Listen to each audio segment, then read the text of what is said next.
اللہ تعالیٰ ان کو غرق کرے، انہوں نے کیسا ظلم کیا ہے۔ السلام علیکم ورحمۃ اللہ وبرکاتہ۔ ناظرین محترم، انتہائی دکھ کے ساتھ جو ہے یہ ویڈیو بنانی پڑ رہی ہے کہ جہاں پر لوگ جو ہے وہ لاکھوں روپے خرچ کر کے آقا علیہ الصلوۃ والسلام کی بارگاہ میں حاضر ہوتے تھے، درود و سلام بھیجتے تھے، وہاں پر چند سیاسی غلام اپنے لیڈر کے کمینے پن کا ساتھ دینے کی وجہ سے جو ہے وہ لاکھوں روپے خرچ کر کے جانے والے عقیدت مندوں کو معاجہ شریف کی جالیوں کے سامنے صلاۃ و سلام اور ریاض الجنہ کی سعادت سے جو ہے ان کو جو ہے وہ محروم ہونا پڑا ہے۔ جی ہاں ناظرین محترم، اب وہاں پر جو ہے پابندی جو ہے وہ عائد کر دی گئی ہے، 2 شوال تک کے لیے جو ہے یہ سلسلہ جو بند کیا گیا ہے۔ اس کی وجہ پی ٹی آئی کے کارکنان کی بےہودہ نعرے بازی اور بے حرمتی ہے، جس کی وجہ سے سعودی حکومت نے رمضان مبارک کے مقدس مہینے میں مجبوراً سخت اقدامات کرنے کا جو ہے فیصلہ کیا ہے، جس کی وجہ سے اب وہاں پر معاجہ شریف کی جالیوں کے سامنے جو ہے وہ درود و سلام جو ہے وہ لوگ نہیں پڑھ سکتے، کیونکہ وہاں پر جو ہے وہ پابندی عائد کی گئی ہے۔ اس کی وجہ صرف اور صرف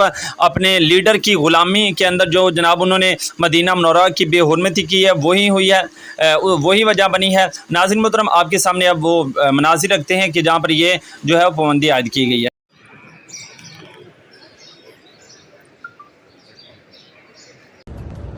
السلام علیکم ورحمۃ اللہ وبرکاتہ۔ دیکھ لیا جی، یہ ان بے وقوف ذلیل انسانوں کی حرکت سے آج سلام بھی پیش کرنا بند کر دیا۔ یہ دیکھیں، پرسوں ریاض الجنہ بند کرایا انہوں نے، اللہ ان لوگوں کو ہدایت دے۔ یہ کوئی بھی ہے، یہ پی ٹی آئی والے، یہ کوئی بھی ہے تو مسلمان نا، ہے تو پاکستانی نا، اللہ تعالیٰ ان کو غرق کرے۔ انہوں نے کیسا ظلم کیا ہے کہ کتنے نبی پاک کے مہمان آئے پوری دنیا سے، ان کا سلام بھی